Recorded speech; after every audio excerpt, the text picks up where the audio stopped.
Any questions on that?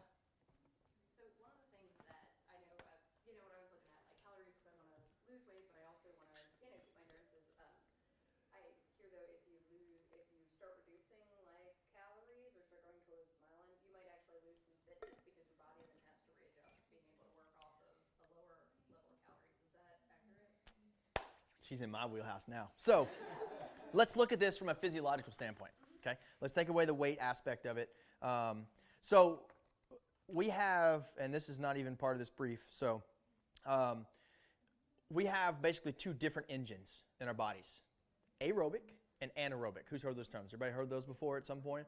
Who knows what anaerobic is? Okay, right? Without oxygen. So the first 10 minutes we work out. I'm just walking. So what you want to think about is, from that aspect, is let's think about fuel sources. Okay, we have fats on the low end, carbohydrates on the high end, and this is going to be kind of a base level physiological crash course, if you will. So we have those two. So if we're at threshold, we all know what that means. We'll call that kind of our midline, right? Everything above threshold, higher or harder than threshold, is going to be carbohydrate based. It utilizes glycogen stores, which I had mentioned earlier. Everything below that is going to access more fats. As you get closer to that middle, though, we're going to go from, say 90% fat, 10% carbohydrate on an easy run. A tempo run is like, say, 70% fat, 30% carbohydrates. So we're getting a little hotter, if you will. And then as we get threshold and above, it kind of inverts. Does that make sense?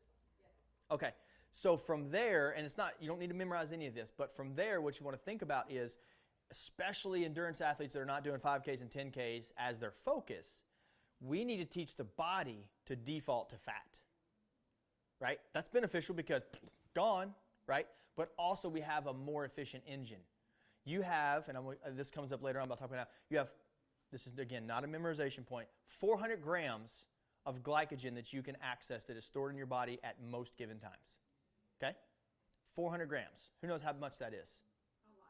I don't know either. I just know it's 400 grams. It's about this much. No. I can put it in my hat.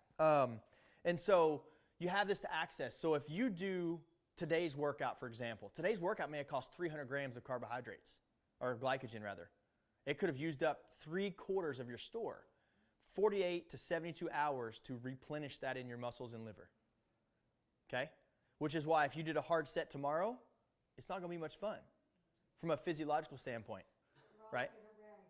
But here's the thing. Sometimes you have to do that in training, right? And that's a whole nother philosophy. So you got to think about it takes a while to replenish that. Where do we get our carbs from? Name a food that has some good carbs in it. Bread? Pasta. Rice, pastas, pizza, beer, right? That's it. You guys forgot the best one. Tacos. Yeah. And so you want to think about it this way. If you have two fires and it is a carbohydrate-based fire and your body, to access that, your body needs that because it burns quickly. It burns as a really hot fire. It's like taking and pouring gasoline on a fire. Burns hot, fuel source is gone. Done. Toast. Until you go pick up more wood and put it back in the pile. Whereas on the fat side, it's more like charcoal. It takes a while to get going, but when it goes, man, that stuff will burn until the next morning. Okay? We want that long, slow burn. We have to adapt our bodies to that. Okay? And so to kind of get back to what you had said is you want to make sure that your fuel source that you're putting in benefits those systems. So obviously we need to keep our carbohydrate stores topped off, right? That doesn't mean go out tonight and eat a ton of pizza. You can. I don't care. I'll probably do it. But we also make sure we have some good fats, avocados, things like that, right? You have some good fats on this side. And your body will naturally start to pick those away. By default, the body, if you think back many years ago when we have, let's call it cavemen, the only reason that they ever moved faster than a walk is to eat or catch their food or not be eaten or killed. There's no other purpose to run. Let's just be honest. It's a stupid thing to do. And the body, as unique and special and developed as it is still in that mindset, right? Fight or flight, sympathetic, parasympathetic nervous system. I know you're well aware of those. So when the body is introduced with stress, it immediately goes, "Whoa, what's going on? I got to send resources."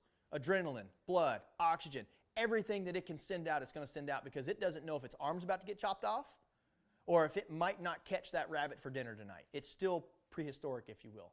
So by default, your body, as soon as you start that motor up and you start running, the body goes, oh, I need something hot and fast. Let me get some carbs by default. Well, that's counterproductive to endurance athletes and people trying to lose weight because you're going to burn a heck of a lot of carbs. And then you're going to eat a bunch of foods that are going to replenish the carbs. And then when you do that, it's going to deposit into fat, which we're not burning, some of the excess.